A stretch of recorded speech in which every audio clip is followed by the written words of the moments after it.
Всем привет, salut à tous, j'espère que vous allez très bien. Oui, quant à moi, ça va par la grâce de Dieu. Alors, pour ceux pour qui c'est la première fois de voir ma vidéo, c'est la première fois de voir la tête, vous êtes avec Maury le Russe 224. Ici, nous parlons de voyage, d'immigration en Russie, de bourse d'études, des admissions dans les universités ou les institutions russes. Alors, vous avez remarqué ces derniers temps que je ne poste pas de vidéo complète parce que je vous rappelle que je suis étudiant en informatique, en génie logiciel et administration des systèmes d'information. Pour cela, nous sommes trop pris, le programme est très chargé. Alors, je n'ai pas eu de temps, n'est-ce pas, de faire de vidéos complètes concernant la procédure, concernant la nouvelle bourse de la Fédération de Russie qui est lancée. Alors, du moins, j'ai eu le temps, je viens même de l'école tout à l'heure, je viens de l'école, je suis dans la rue, donc j'ai profité, n'est-ce pas, faire une toute petite vidéo, n'est-ce pas, pour répondre à certaines questions. Alors, il y a des abonnés qui m'ont posé la question de savoir est-ce que nous qui avons fait le bac en 2018, qui avons eu le bac en 2018, en 2019, en 2020, est-ce que nous pouvons postuler maintenant pour une licence et tout. Donc, sachez que les gars, il y a eu une réforme dans la bourse de coopération de Russie. Ceux qui ont fait le bac en 2018-2020, du moins à partir de 2021, 2020, 2010 jusqu'à décembre, ne pourront plus postuler à la bourse de la coopération de Russie. Parce que lorsque vous faites le bac, vous avez eu le bac en 2018 et maintenant nous sommes en 2024 déjà, le gouvernement russe considère déjà que vous avez déjà votre licence et que dans la normale, vous devez postuler pour un master, non pas pour une licence. Donc du coup, vous ne pouvez pas postuler à la bourse. 2019, vous faites même chose. 2020, vous faites même chose. Si 2019, vous avez eu le bac, vous êtes rentré à l'université. 2020, vous devez être en première année. Voilà, 2021, 2022, déjà, vous devez finir la licence pour postuler pour un master. Alors, ce ne serait plus possible de postuler à une licence sauf un master. Voilà, je crois que j'ai répondu à cette question. Donc, c'est plus possible. À partir de ceux qui ont eu le bac en 2022, 2023 et pourront postuler à la bourse de la fédération, du moins à la coopération de Russie.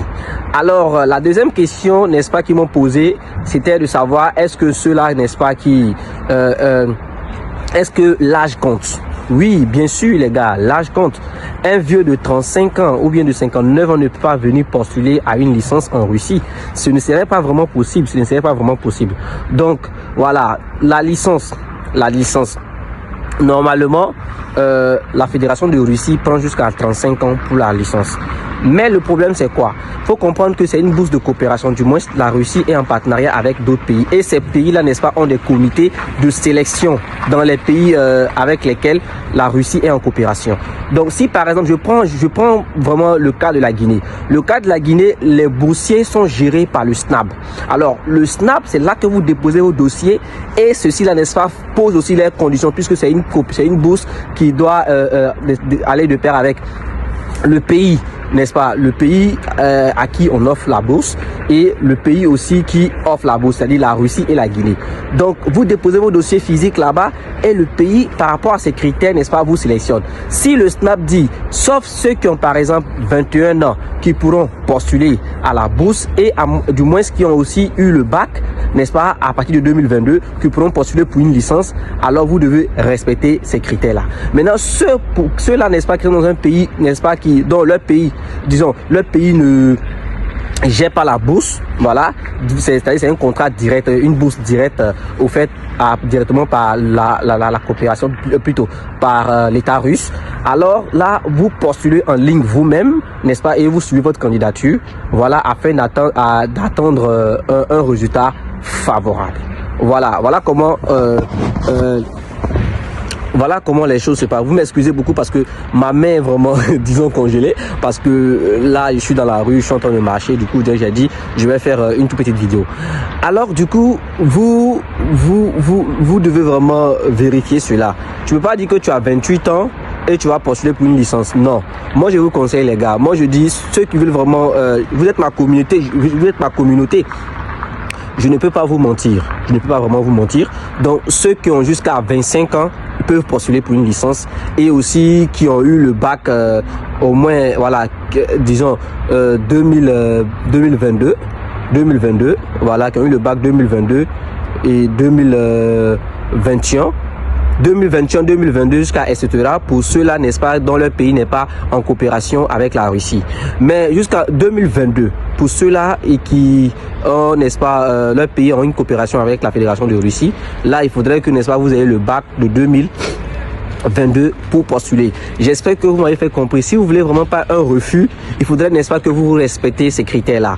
Voilà. Ceux qui ont 14 de moyenne, 15 de moyenne, vous maximisez vos chances. Ceux qui ont 11 de moyenne, 12 de moyenne, cela ne veut pas dire que vous pouvez pas avoir la bourse, parce que ce n'est pas seulement chaque année ceux qui ont 14 de moyenne, 15 de moyenne qui postulent à la bourse. Vous pouvez voir par exemple il y a des années dont beaucoup de 10 postulent. Et si beaucoup de 10 postulent, que toi tu as un 10 fort, tu peux aussi passer. Voilà. Si ton pays ne pose pas ces conditions. Par exemple, en Guinée, là-bas, là, eux, au préalable, pour la présélection, on demande déjà ceux qui ont 12 de moyenne. Donc, si tu n'as pas 12 de moyenne, tu ne peux même pas participer au concours, c'est-à-dire à la sélection. Mais si tu as 12 de moyenne, tu peux au moins espérer avoir la bourse. C'est-à-dire que toi, tu peux déposer ton dossier. Là, c'est dépôt de dossier. Il faut avoir seulement 12 de moyenne. Mais ceux dont leur pays ne gère pas la bourse eux-mêmes, sauf que le candidat lui-même postule, alors là, vous pouvez postuler, même si vous avez 11 de moyenne, vous pouvez postuler et espérer aussi avoir la bourse. Mais sachez que la procédure vraiment est très mesquine. Donc ceux-là, n'est-ce pas, qu'ils voudraient vraiment se faire accompagner par nous, nous sommes là et nous accompagnons aussi, nous vous aidons aussi à postuler afin de maximiser votre chance à être boursier en Russie. Alors, je vais profiter pour répondre aussi à un frère qui est du côté de Haïti, je crois c'est Haïti. C'est Haïti.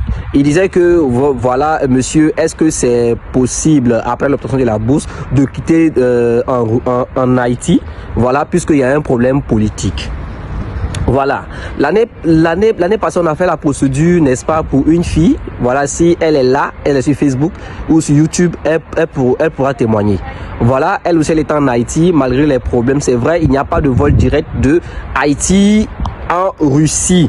Voilà, elle est partie à Cuba. Voilà, là, Cuba, tu peux d'abord quitter Haïti pour Cuba et Cuba directement venir à Moscou, ou bien venir dans la ville où tu as été sélectionné.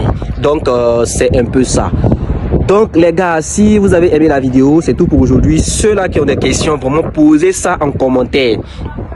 Posez en commentaire pour que vraiment, puisque je n'ai pas de temps et tout, pour que vraiment je puisse faire ce genre de vidéo pour la prochaine fois pour répondre à votre question. Ou bien écrire, contactez-moi sur WhatsApp au +7 977 307 14 75. Je répète, WhatsApp +7 977 307 14 75. Je vais vous répondre là et voilà. Donc je disais que les gars, si vous avez aimé la vidéo, likez, commentez et partagez. Encouragez-moi aussi à faire ce genre de vidéos afin de répondre aux différentes questions. Ciao, ciao, до свидания, увидимся. Спасибо вам большое. Ciao.